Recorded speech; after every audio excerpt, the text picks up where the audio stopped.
Ciao ragazzi, je vous fais un enregistrement pour corriger la compréhension de l'oral sur laquelle vous m'avez dit que vous aviez eu beaucoup de difficultés, même si sur les travaux que vous m'avez envoyés, tout était correct. Donc je pense que vous avez réécouté, puis vous avez finalement réussi, hein. C'est ce qu'il faut faire en compréhension de l'oral, à l'oral.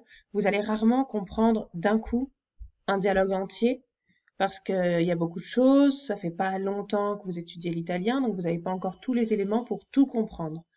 Par contre, en l'écoutant plusieurs fois, au fur et à mesure, vous allez comprendre, à chaque écoute, en fait, vous allez comprendre un peu plus et encore un peu plus, et donc au fur et à mesure, vous réussirez à donner du sens à ce que vous entendez et à comprendre à peu près ce qui se passe et à peu près qui sont les personnes qui parlent, etc. Vous avez tous dans le dialogue là, donc vous l'avez écouté, j'espère, plusieurs fois, et vous avez tous identifié que les personnes qui parlent sont une jeune fille et un jeune homme. Si chiamano Lea e Fabio. Hein, sono una ragazza e un ragazzo. Vous vous souvenez de ragazza et ragazzo? J'espère parce qu'on les utilise tous les jours. Hein. Dove sono? Où sont-ils? A casa.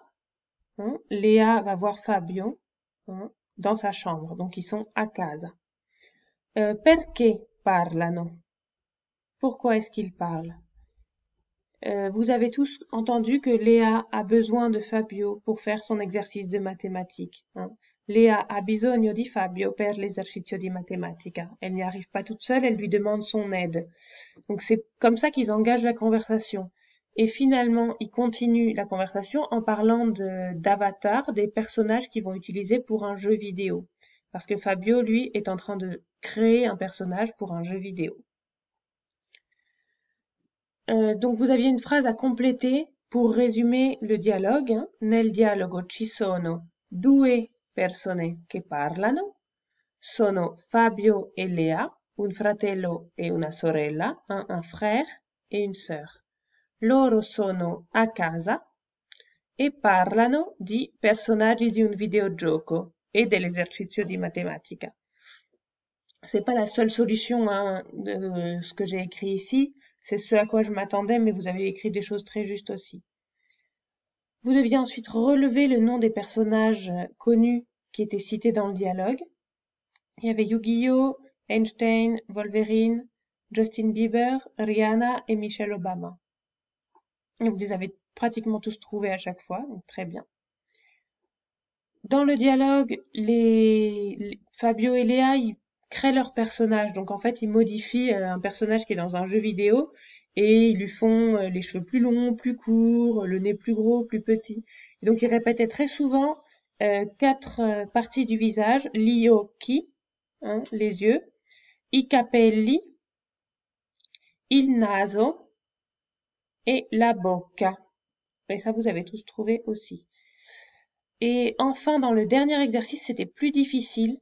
Vous deviez trouver quelles caractéristiques des petits encadrés correspondaient à quel personnage.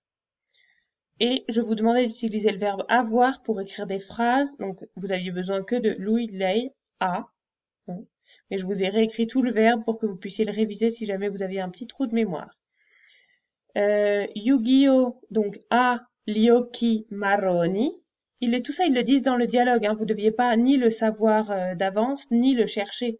Dans le dialogue, en écoutant le dialogue, vous entendiez que Yu-Gi-Oh! Ha gli occhi marroni, i capelli un po' lunghi, hein, un po', un peu,